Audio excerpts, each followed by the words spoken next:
7 saberes en un solo saber. De acuerdo a los planteamientos de Edgar Morin, la verdadera educación del futuro debiera contemplar 7 saberes que el individuo debe adquirir en su desarrollo y enseñanza. Sin embargo, considerando que de acuerdo al principio hologramático de los sistemas complejos, el todo está contenido en sus partes y cada parte contiene al todo.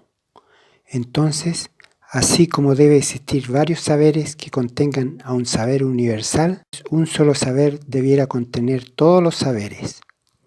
Creo que vivir la experiencia autonómica, en el sentido de unicidad o experiencia de trascendencia, integra todos los saberes propuestos por Morin.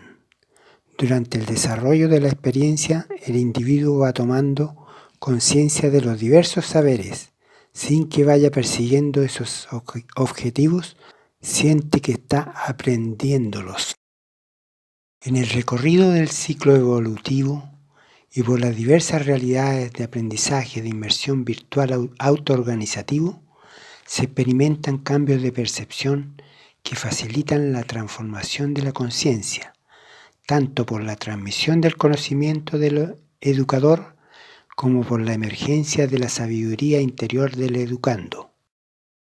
A continuación, describiremos los 7 saberes propuestos por Edgar Morin y la forma como se integran en un solo saber, accediendo como transmisión del conocimiento o autoorganización del aprendizaje en el desarrollo del proceso autonómico, en especial en las experiencias del ciclo evolutivo, viaje del héroe, inteligencias múltiples y aprendizaje de inmersión virtual. El primer saber contempla el conocimiento del conocimiento, accediendo mediante la creación de escenas complejas en conciencia primaria. En su libro, Morin nos dice que hay 7 saberes fundamentales que la educación del futuro debería tratar en cualquier sociedad y en cualquier cultura, sin excepción alguna ni rechazo según los usos y las reglas propias de cada sociedad y de cada cultura. En el primer saber, Morin nos dice que es necesario introducir y desarrollar en la educación el estudio de las características cerebrales, mentales y culturales del conocimiento humano, de sus procesos y modalidades. Veremos que el cerebro es un sistema complejo de aprendizaje. La evolución nos muestra que varios centenares de millones de años existía el complejo reptílico. Después, en 200 millones de años, el cerebro límbico. Hace 4 millones de años aparece la neocorteza. Y hoy solamente podemos hablar de evolución cerebral, sería funcional. La estructura funcional. Tenemos un cerebro de más o menos de 1.600 gramos de materia gris, 100.000 millones de neuronas, 1.000 billones de sinapsis y 10.000 billones de disparos por segundo. Las características de un sistema complejo. Un sistema complejo tiene la característica de ser un sistema abierto, lejos del equilibrio, estructuras disipativas, tiene propiedades de autoorganización, propiedades dialógicas, propiedades de recursividad, propiedad hologramática, principio de incertidumbre e intencionalidad atractores. El cerebro para cada percepción trabaja completamente.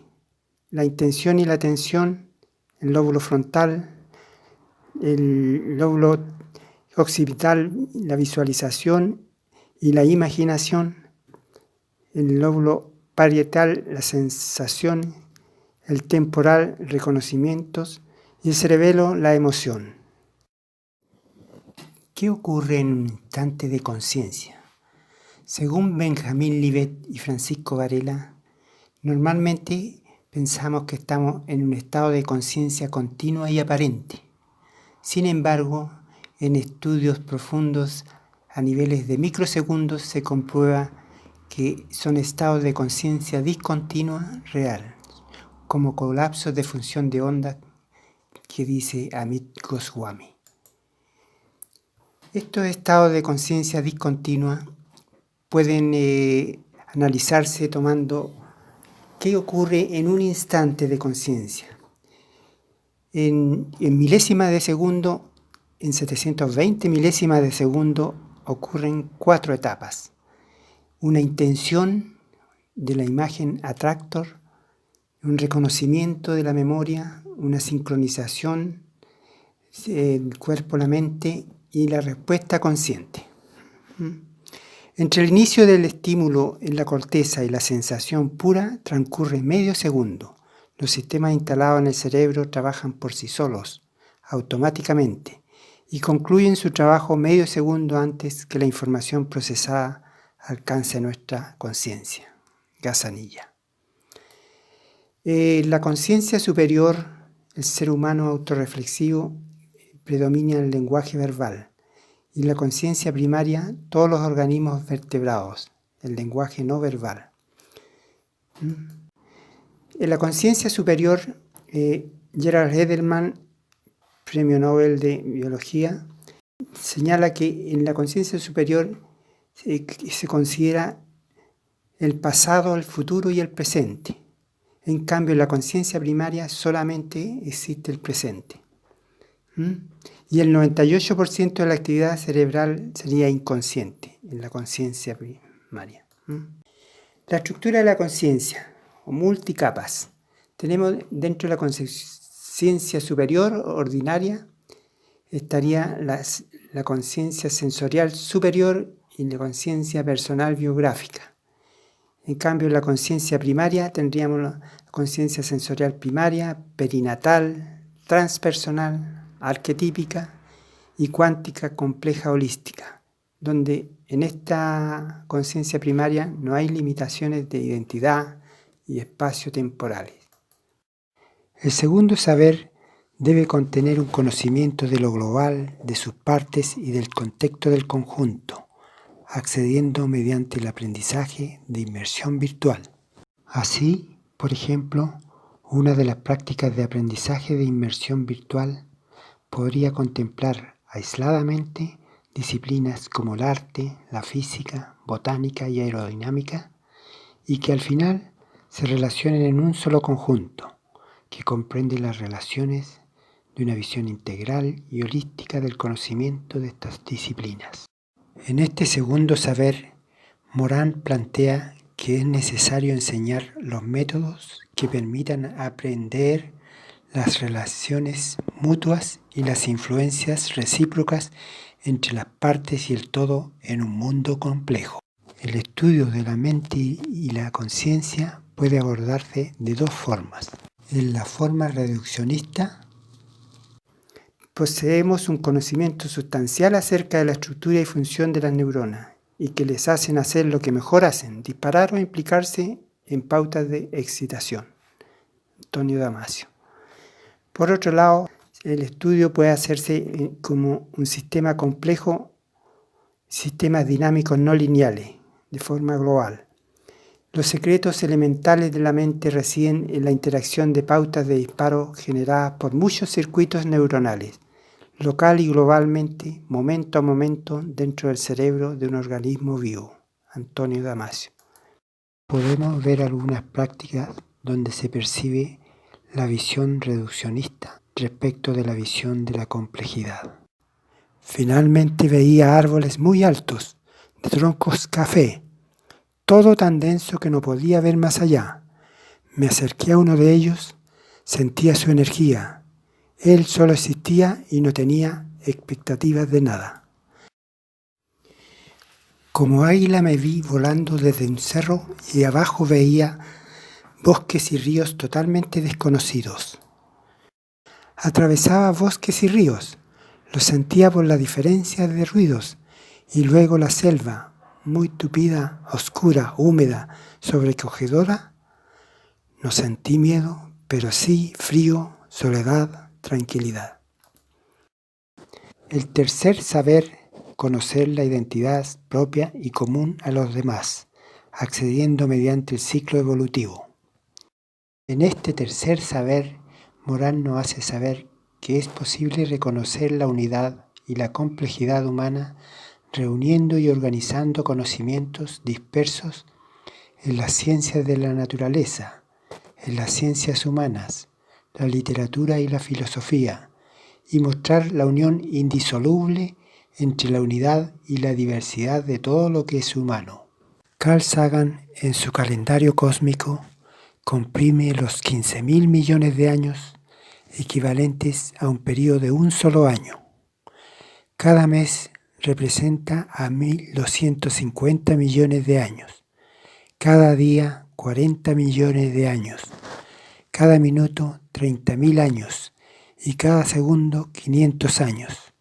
Entonces, el Big Bang ocurre el 1 de enero y el 31 de diciembre a las 22:30 horas aparece el hombre. En este tercer saber veremos que el cerebro es un sistema complejo de aprendizaje. La evolución nos muestra que varios centenares de millones de años existía el complejo reptílico.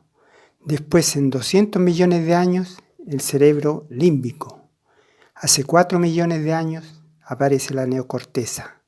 Estas tres capas se mantienen hasta el momento y hoy solamente podemos hablar de evolución cerebral, sería funcional. Experimentar el Big Bang, salí expulsado por una enorme energía luminosa, fui proyectado hacia el cosmos, crucé 3 soles y visualicé un color azul profundo. Sentirnos como minerales. Siento la piedra sobre mi mano y la otra mano encima siente la textura de mi piel. Recuerdo la frase del Evangelio: Pedro, tú eres piedra y sobre esta piedra edificaré mi iglesia. Tuve una visión de una chinita que posteriormente se acercó a una jirafa. Las manchas de la chinita se integraron en las manchas de la jirafa. Viajar por el Mesozoico. Me veía dentro de una cueva y con lanzas intentábamos alejar al dinosaurio que nos amenazaba. Me encontraba en la selva con mucho temor. De pronto se me fue el miedo, me había convertido en tigre. Para comprender la percepción del hombre primitivo, remontémonos a los orígenes del Homo sapiens. Hace 25 millones de años aparece el simio procónsul. Hace 7 millones de años emerge el bípedo. Hace 2,5 millones de años emerge el Homo erectus. Hace 250.000 años aparece el Homo sapiens. Y hace 100.000 años el Homo sapiens sapiens actual.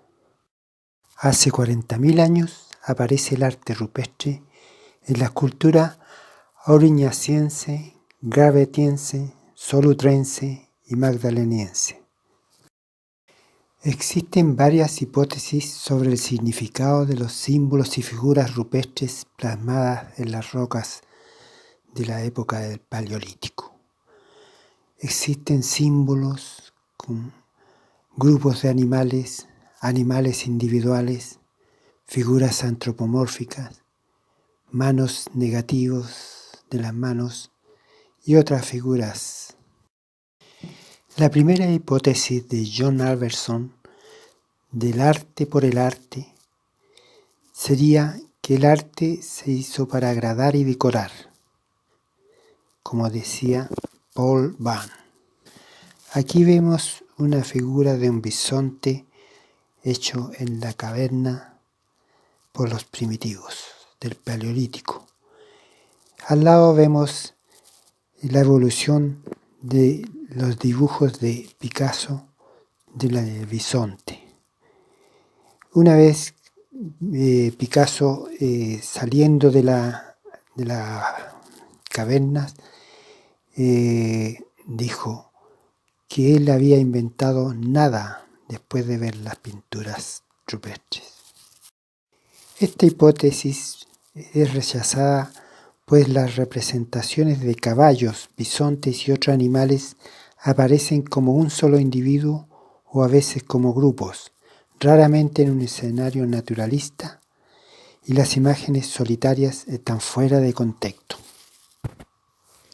Otra hipótesis de Henry Breuil, la magia cinegética y totémica. Las pinturas serían para mejorar la caza de los animales que formaban parte de la alimentación. También es rechazada esta hipótesis, pues las imágenes representadas no reflejaban la dieta de los primitivos. Se representaban, como señalaban los San del Kalahari y aborígenes australianos, solo los animales que eran buenos para pensar y no buenos para comer. Tenían caballos y bisontes en sus mentes y ciervos y perdices en sus estómagos. Una tercera hipótesis de André Leroi-Gourhan, el del estructuralismo. En la entrada habían imágenes de animales, grupos de animales y de muchas manos. En el centro existían imágenes de bisontes, mamuts, caballo y uros, además de figuras geométricas y otros símbolos. En el fondo habían animales carnívoros y figuras antropomórficas. André Leroi-Gourhan, esta hipótesis trata de establecer patrones de significado según sean las ubicaciones de las imágenes dentro de la cueva. Esto reflejaría una estructura del proceso de transformación de la conciencia de naturaleza multicapas y multiescalas temporales, individuo, grupo, especies y tiempo evolutivo, histórico, microsegundo. Por lo que se ve, estaría más cercano a una hipótesis como veremos más adelante. La última hipótesis de David Lewis Williams de un proceso del trance estaría reflejado en las imágenes de las pinturas rupestres. El trance es un proceso alucinatorio y alteración de la conciencia. Este proceso neurocuántico sería la fuente de acceso al inconsciente transpersonal. Así lo señala David Lewis Williams, quien ha ofrecido recientemente una nueva e interesante interpretación. Son los signos que delatan el arte chamanístico, dice, procedentes de una mente en estado de alucinación. En un estado alterado de la conciencia, el chamán oye a los animales y después también los ve, y finalmente en algunos casos los fija con pintura y con trazos en los muros de la cueva, que son la membrana que está entre él y el mundo espiritual. El cuarto saber, comprender la identidad propia con las culturas del mundo, accediendo mediante la trascendencia de identidad espacio-temporal en las culturas. En este saber, Morán plantea que este planeta necesita un pensamiento policéntrico, capaz de apuntar a un universalismo no abstracto, sino consciente de la unidad, diversidad de la humana condición, un pensamiento policéntrico alimentado de las culturas del mundo. Educar para este pensamiento, esa es la finalidad de la educación del futuro, que debe trabajar en la era planetaria para la identidad y la conciencia terrenal. Mediante las prácticas de aprendizaje autoorganizativo, para este saber nos permite adoptar los tipos humanos en las culturas del mundo. Viajar por las culturas. Recuerdo además el viaje en un barco de guerra, el cual tenía como energía las fuerzas desplegadas por cada uno de los remeros azotados y maltratados por otros hombres. Yo era uno de los remeros. O encontrarnos en la prehistoria. Estaba en una cueva en la época de las cavernas. Mi ropa era solo una piel de animal. Sostenía un palo en mis manos frente a una gran fogata que iluminaba la cueva. Mi pelo estaba muy desordenado. El quinto saber persigue conocer las formas de enfrentar y afrontar las diversas incertidumbres, accediendo mediante el viaje del héroe. En este saber, Morán nos plantea que se tendrían que enseñar principios de estrategia que permitan afrontar los riesgos, lo inesperado, lo incierto y modificar su desarrollo en virtud de las informaciones adquiridas en el camino. Es necesario aprender a navegar en un océano de incertidumbres a través de archipiélagos de certeza.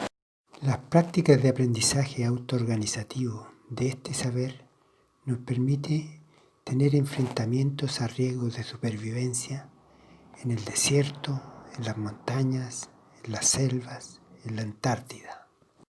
A través de la piedra me contacté con la tierra, me sentí roca volcánica y de ahí un viaje por el magma incandescente. El sexto saber trata de la comprensión como medio y fin de la comunicación y aceptación de los demás, accediendo mediante el viaje de aislamiento. En este saber, Morán nos plantea que la comprensión mutua entre humanos, tanto próximos como extraños, es en adelante vital para que las relaciones humanas salgan de su estado bárbaro de incomprensión. Las prácticas de aprendizaje autoorganizativo de este saber nos llevan a situaciones de ayuda y compasión. En esta última sensación fue muy grande el viajar con este sonido de avión, que de pronto tenía que agarrarme de algún fierro del avión. Sentía como que mi cuerpo subía y bajaba con sensaciones de que en algún momento nos íbamos a estrellar con el follaje de la selva. También sentí cuando empezaron los ruidos de la selva con una gran paz interior, como yo formando parte de ahí. No tuve nunca miedo, solo mucha paz. Lloro por los demás y por mí. Siento que no tengo esperanza, pero no me abandono.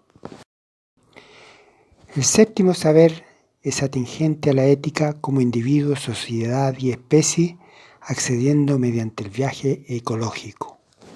Morán nos plantea en este saber que todo desarrollo verdaderamente humano debe comprender el desarrollo conjunto de las autonomías individuales, de las participaciones comunitarias y la conciencia de pertenecer a la especie humana.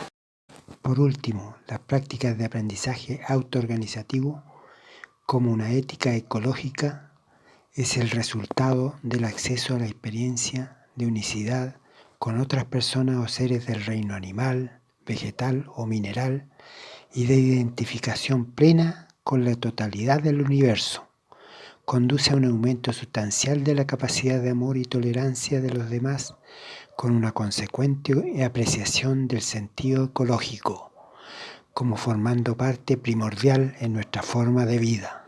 En el viaje ecológico, imaginé al piel roja triste, sentí su tristeza, luego fui visualizando lugares agradables, sentí el viento, frases agradables, sonidos agradables, luego destrucción, tristeza, vacío. Después sentí la naturaleza, no en mí, sino yo en ella. Sentí lo agradable de sus colores, de sus sonidos, su olor, placer al sentir todo esto y ganas de continuarlo.